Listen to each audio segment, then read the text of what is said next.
නේපාලයේදී අත්අඩංගුවටගෙන මෙරටට රැගෙන ආ සංවිධානාත්මක අපරාධකාරී සමාජික කෙහෙල් බද්දර පද්මේ සමග සම්බන්ධතා පැවැත් වූ බව කියන රංගන ශිල්පිනියන් කිහිප දෙනෙකු පිළිබඳව අපරාධ පරීක්ෂණ දෙපාර්තමේන්තුව කරුණු හෙළි කරගෙන තිබුණා. ඒ සම්බන්ධයෙන් විමර්ශනයක් කරන බව අපරාධ පරීක්ෂණ දෙපාර්තමේන්තුව රංගන ශිල්පිනී ශ්‍රීමාලි පොන්සේකා අද එම දෙපාර්තමේන්තුව හමුවට කැඳවනු ලැබුවා. ඇත්තටම 2022 පැවැත්වුණු අවුරුදු උත්සවයක් සම්බන්ධයෙන් තමයි එතනදී අපිත් එක්ක ගත්ත පික්චර් එකක් සම්බන්ධයෙන් තමයි අද අපේ මේ විමර්ශනය සිද්ධ වුණේ. ඉතින් මෙතනදී ලොකු කතා බහක් තිබුණා ලංකාවේ අපි මුදල් විශුද්ධීකරණය කරා කියලා. ඉතින් ඒක පැහැදිලි කරන්න මොකද අපි ඉතාමත් නීත්‍යානුකූලව නීතියට බය ජීවත් වෙන අය. ඉතින් ඒක නිසා අපි කවදාවත් කැමති නැහැ මේ වගේ දේවල් රටේ සිද්ධ වෙනවට. අපි සම්පූර්ණ සහයෝගය මගේ ලබා දෙනවා. රටේ තියෙන ප්‍රශ්න නැති කරන්න ඒ වගේම මේ නීති විරෝධී දේවල් වලට. ඉතින් ඒක නිසා තමයි මම ඇවිල්ලා මගේ බ්‍රෑන්ඩ් එකේ නැත්නම් මගේ ව්‍යාපාරයට ලොකු පහරක් වෙලා තියෙන මේක මේ අපි මනි ලොන්ඩරින් හරහා තමයි පටන් අරන් තියෙන්නේ කියලා නැහැ. එහෙම නැහැ. මම පටන් ගත්තේ 2017 මගේ ව්‍යාපාරයන් ඒ වගේම මගේ මේ හැම ව්‍යාපාර කටයුත්තක්ම. ඉතින් එදා ඉඳන් මේ වෙනකන් අපි කරපු දේවල් අපි මොන විදියට ගනුදෙනු කළා තියෙන ඒ දේවල් තමයි අද දවසේම අපි මේ විදියට පෙන්වු කරේ. එතකොට ඔබතුමියට මේ සිද්ධියට දාලා එන්නේ කියලා කොහොමද ඍජුවම එන්නේ කියලා කිව්වද මෙතර කට්ටිය කොහොමද? මම දන්නේ නැහැ මගේ පින්තූරයක් තියෙන කියලා තමයි එම පාතාල නායකයත් එක්ක මගේ පින්තූරයක් තියෙනවා. නමුත් පින්තූරේ තියෙන්නේ අවුරුදු උත්සවයකට ගිය පින්තූරයක්. ඉතින් එතනදී ඒ අවුරුදු උත්සවයට ගොඩාක් කට්ටිය සම්බන්ධ වුණා.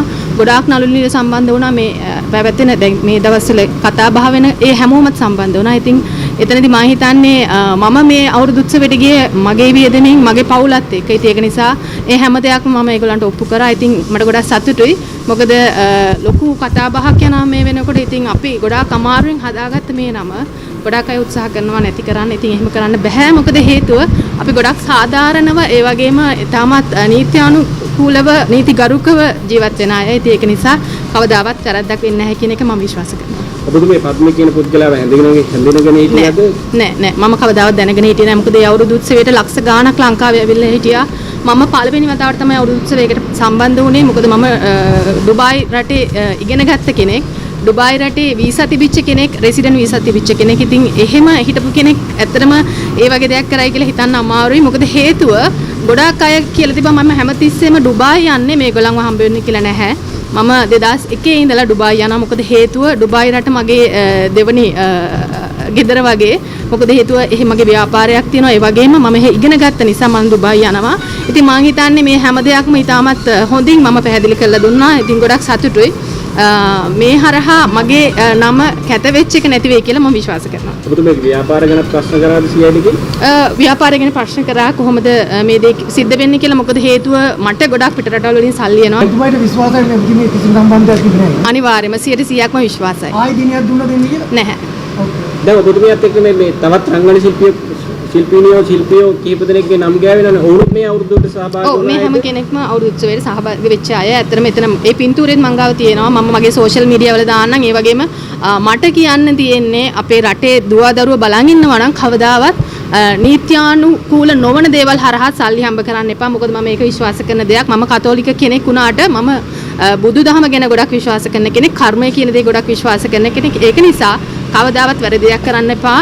වැරදි දෙයක් කළා අපිට කවදාවත් නිදහසේ නිදා ගන්න බෑ. ඉතින් කොච්චර අපි සල්ලි හම්බ කරත් වැඩක් නැහැ. අපිට නිදහසේ නිදා ගන්න බෑ. ඒක නිසා අසාධාරණව හොයන්න එපා. නීති විරෝධීව කොහොමත් හොයන්න එපා කියලා මම අපේ කුඩා දරුවන්ගෙන් ඉල්ලා සිටිනවා. දැන් මේ ෆොටෝ එක ගහන වෙලේ දැනගෙන හිටියද මේ පත්ම කියලා?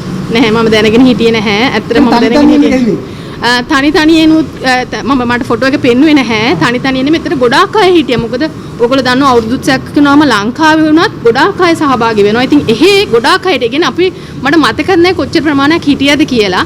ඉතින් එතන ගොඩාක් අය ඇවිල්ලා අපිත් එක්ක පින්තූර ගත්තා. ඉතින් ඒ හතරේ තමයි ඉඳලා තියෙන්නේ. ඉතින් අපිට ඒකට කරන්න දෙයක් නැහැ. අපි කාටවත් බැහැ කියන්නේ.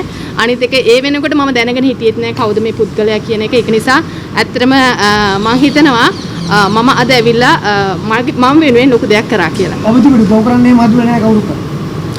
ඒ කිව්වේ? ඒ කියන්නේ ඒ පුද්ගලයා උදව් කරන්නේ නෑ කවදාවත් මට එහෙම උදව් කරන්න. එහෙම ඇත්තට මට උදව් අවශ්‍ය නැහැ.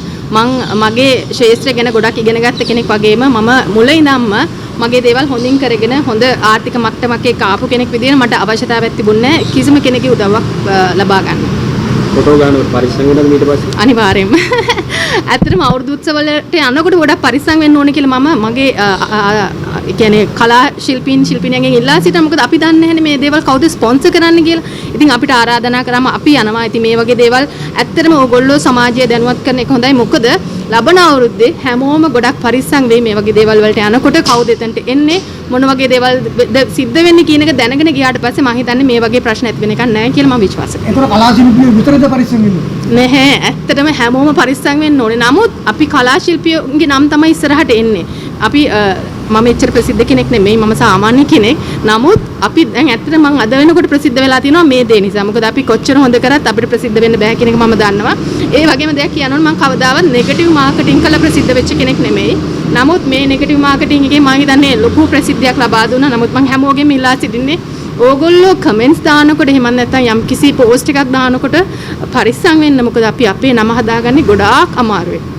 නමුත් මේ නම දවස් දෙකකින් නැති වෙලා ගියා. නමුත් ඒක මං සිද්ධ වෙන්න ඉඩ දෙන්නේ නැහැ. මොකද මම ගොඩක් ශක්තිමත් කෙනෙක්. ඉතින් මං හිතනවා මට වගේම අනිත් අයටත් එහෙම අසාධාරණයක් නොකර හැමෝම හරි දේ බලලා ඕගොල්ලන්ගේ ඒ කමෙන්ට්ස් එහෙම නැත්නම් ඕගොල්ලන්ගේ පෝස්ට් දානවා නම් අපිට ඉස්සරහට හොඳට ලස්සන රටක් විදියට ලස්සන ජනතාවක් විදියට ඉදිරියට යන්න පුළුවන් වෙයි කියලා. දුරකථන සංවාද තියෙනවා කියලා කිව්වද? එහෙම නැහැ. නැහැ. ඒ කිසි දෙයක් නැහැ. මොකද මම ඒකම දන්නේ නැහැ.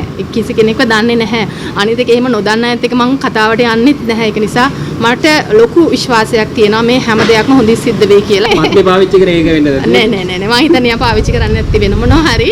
මොකද මම දන්නේ අපි ඩුබායි වල මට ඒජන්ට් කෙනෙක් ඉන්නවා. අපි ඩුබායි වලට ගොඩාක් යවනවා. ඒගොල්ලෝ පාවිච්චි කරත් දන්නේ නැහැ. මොකද ලස්සන වෙලා ඉන්නවයි කියලා මම ෆොටෝස් වල දැක්කා. ඒ කියන්නේ පද්මේ හින්දා ඔබට මේ ප්‍රශ්නයක් වෙන්නේ නැති වෙයිනේ. නෑ අනිවාර්යෙන්ම නෑ. 100% විශ්වාසයි. හරි. thank you.